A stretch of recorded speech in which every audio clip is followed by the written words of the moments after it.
Hi everyone, it's Jess here, welcoming you to day one of our very oily Christmas Facebook class. It's going to be running over the next 4 days. And I thought that I'll do a little video at the start of each day to let you know what we're going to cover throughout the day. So yeah, here's our first one. Welcome. So this is day one of our class, and today I really want to set the scene for, I guess, coming from a more internal place around the holidays, and starting with our emotional state first, because when we're feeling good in ourselves, everything else is so much easier. So everything that we have to do, everything that we have to make or provide or gift or to-do lists or experiences or whatever it may be, everything feels easier when we're in a good place. So I think it's really important to start there first.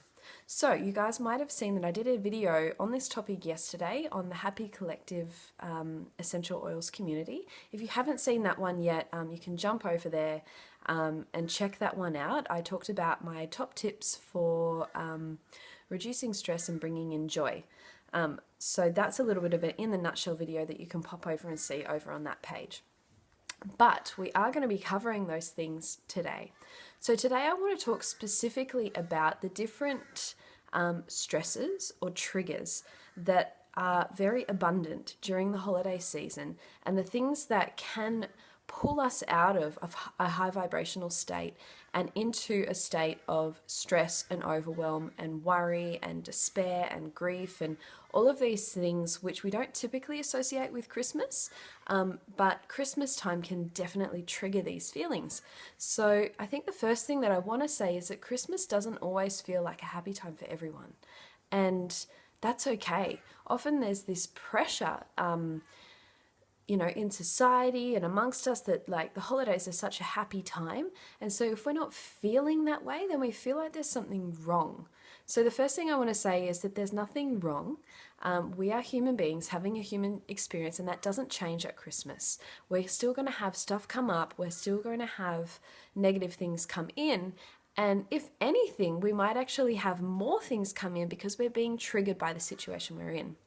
So we're going to talk about food today, as in our relationship with food, how we digest food, things that might be triggering around food that might pull us into a lower state.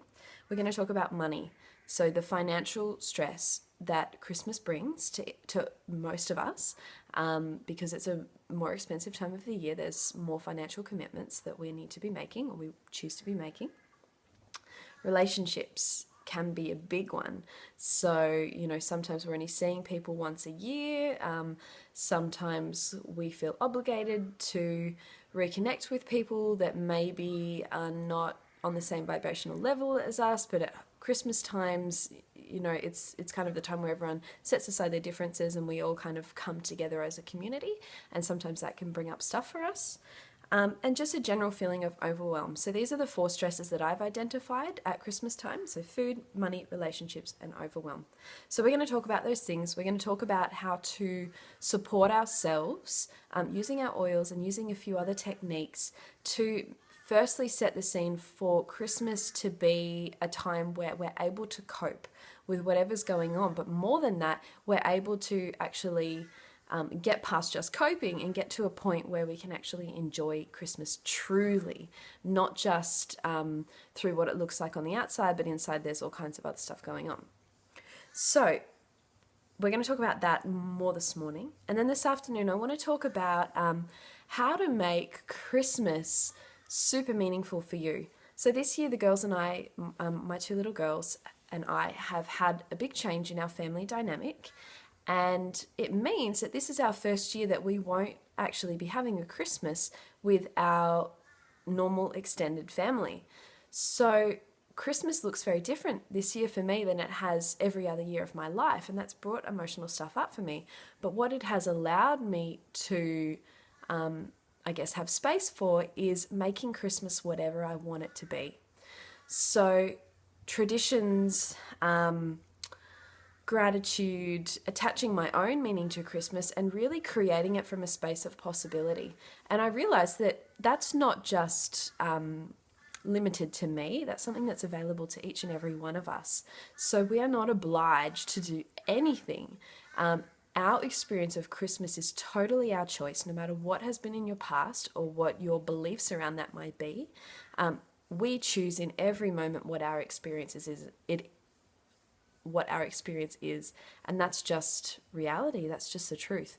So if you are not having a happy experience, it's still your choice. And the great thing about that is it's your choice to make a different choice as well, if that makes sense. So I kind of got a little bit lost with my words then, but so we're going to talk about that, how to make Christmas actually meaningful for you and creating the Christmas that you want from a place of possibility and excitement and joy. So that's what we're going to cover off today. I'm really excited to share this with you guys, in the hopes that it can help support you to have the best Christmas possible for you. And yeah, cool. So let's dive into the day.